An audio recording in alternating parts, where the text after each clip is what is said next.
우리 치아는 여러 기능을 담당하고 있습니다. 가장 대표적인 것이 음식물을 씹는 일이지만 정확한 발음을 위해서도 필요하고 가지런한 치아는 미인의 조건이 되기도 합니다. 무엇보다 질긴 고기를 잘게 자르는 등 음식물 섭취에 있어 아주 중요한 역할을 하는 치아.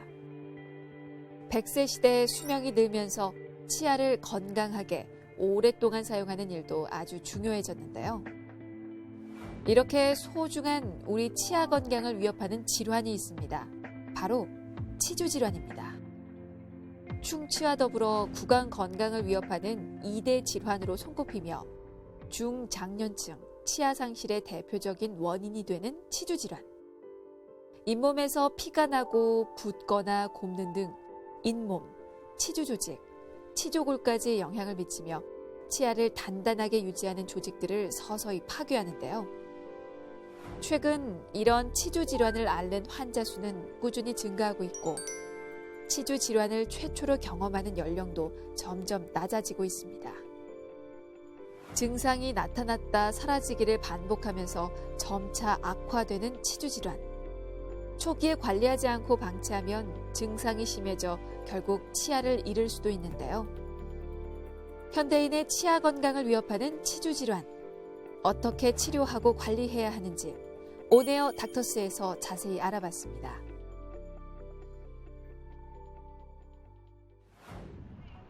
(2011년부터 2018년까지) 최근 8년 연속 외래 환자 2위 질환으로 치주 질환이 차지했는데요. 치주 질환은 치아와 잇몸의 경계 부위에 염증이 생기는 질환으로 잇몸에만 염증이 있는 치은염과 잇몸부터 잇몸 뼈 주변까지 염증이 퍼진 상태인 치주염으로 나눠집니다. 치주 질환은 치과 질환 중 유병률이 높은 질환으로 건강보험 심사평가원 통계에 따르면 2017년 치주 질환 환자 수는 1,500만 명에 달했고 나아가 꾸준한 증가 추세를 보이고 있습니다. 이 중 40, 50대가 전체 환자의 40%를 차지할 만큼 높은 비율을 보이는데요. 최근 20, 30대 환자도 늘고 있어 치주 질환에 대한 주의가 필요합니다. 치은염이라고 하게 되면 가장 초기 증상이 잇몸 질환이라고 쉽게 말씀드릴 수가 있습니다. 그게 이제 치은염 초기, 그다음에 이제 그게 만성적으로 진행돼서 상태가 심하게 될 경우를 치주염 이렇게 표현하게 되는데요. 그래서 치은이다는 것은 잇몸만을 말하는 얘기고 치주다 그러게 되면 그 치아 주변 부위까지 질환이 확대되었다 이런 걸 의미하게 되죠. 그래서 보게 되면 치은염 같은 경우는 스케일링이라든가 치근활tek술 또는 예방을 통해서 충분히 관리가 가능하고, 근데 이게 관리가 안 되고 만성적으로 진행이 되면 이제 치아가 흔들린다든가 잇몸이 붓는다든가 잇몸에서 피가 난다든가 하는 치주염으로 진행하게 됩니다.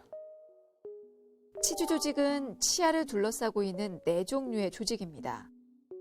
잇몸이라 불리는 치은, 치조골, 치아 뿌리를 덮고 있는 백악질, 그리고 치아 뿌리와 치조골을 연결하는 치주인대로 이루어져 있습니다. 여기서 잇몸은 치아의 뿌리와 치조골을 보호하며 치조골은 다시 치아의 뿌리를 감싸고 지탱하는 역할을 합니다.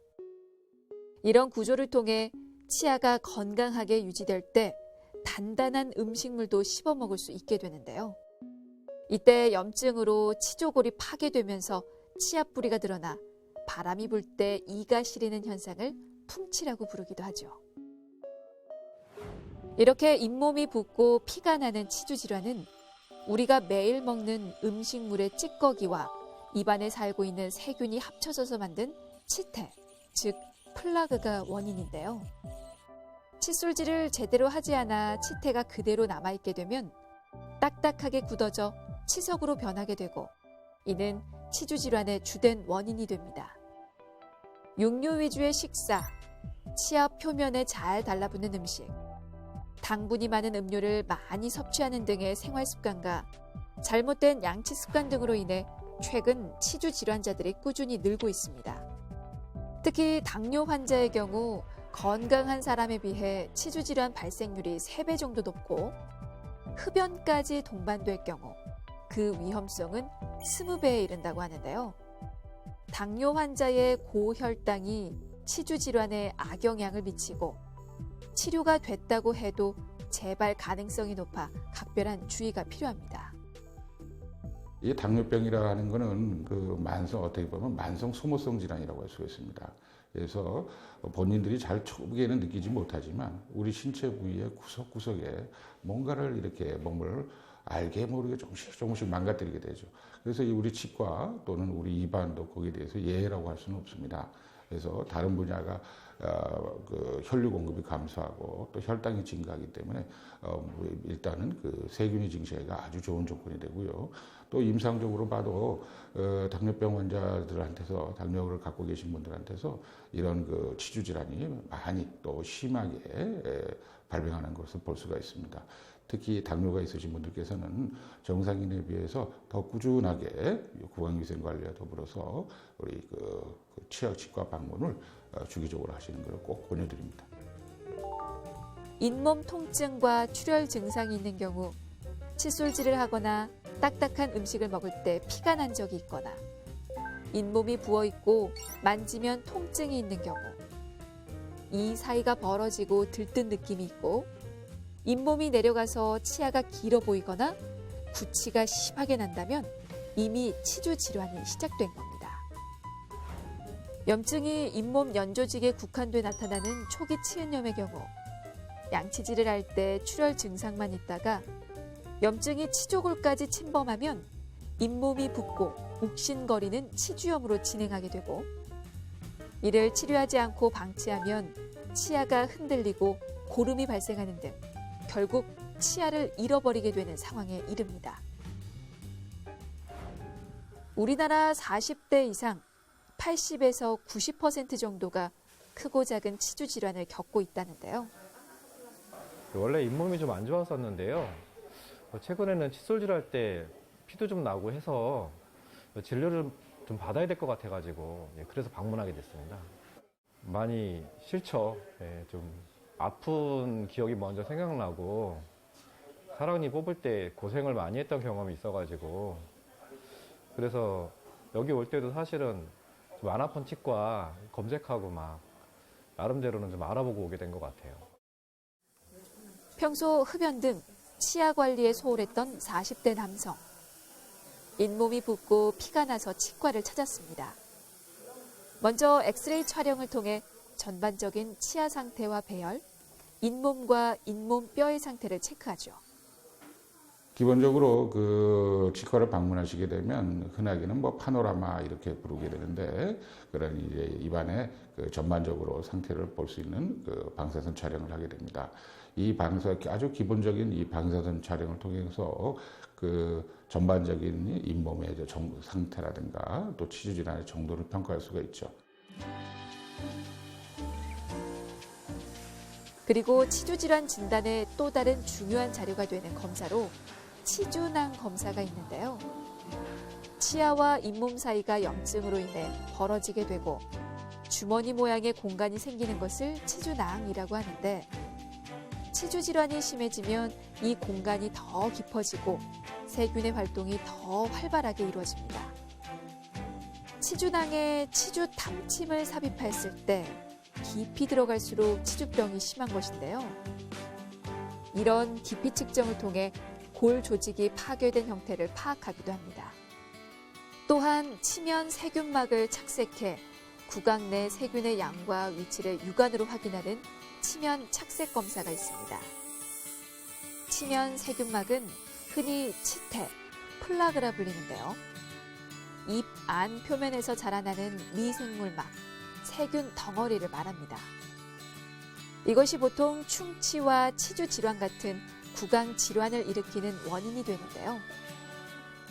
치태는 처음 끈적거리는 무색의 침전으로 시작되는데 이것이 치석이 되면서 갈색이나 옅은 노란색으로 나타납니다. 요즘에는 전부 다 초음파 스케일링 기계를 이용하기 때문에 거의 고통 없이 아주 약간 간지럽다 할까 그 정도의 느낌만으로도 치석을 효과적으로 제거할 수가 있습니다. 자, 그러고 나서 이제 이 치석이 많이 쌓였던 분들 같은 경우는 이 스케일링만 해서 치석을 제거하고 하게 되면 어떻게 되겠습니까? 그 뿌리 부분에는 아직도 미세하게 남아있는 치석이 있을 수가 있게 되고 또 이 일부 뿌리 부분 조직이 손상이 가 있는 경우가 많습니다.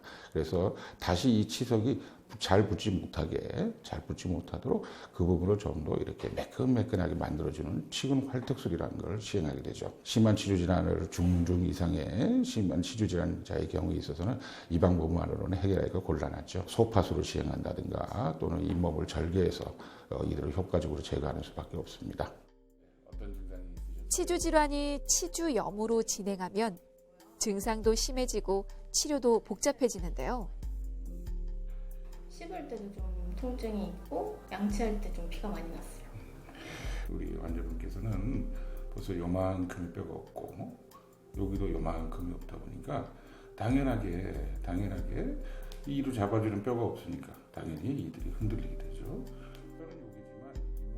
평소 잇몸 통증과 피가 나는 등 치주 질환 증상이 있었던 환자.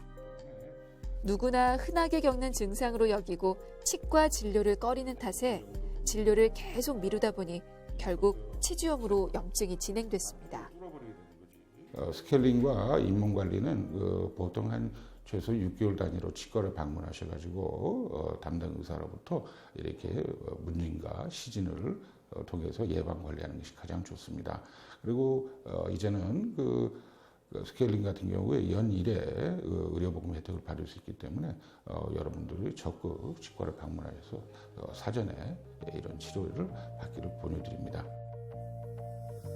치주 질환의 치료는 치아 주위 조직의 염증과 세균에 감염된 치주 조직을 제거해 남아있는 치주 조직을 건강하게 만드는 것을 원칙으로 합니다. 치석은 세균이 사는 집으로 이곳에 세균이 번식하게 되는데요. 이를 계속 방치하면 치석은 점점 딱딱하고 깊어지게 되며 잇몸뼈를 녹아내리게 만듭니다.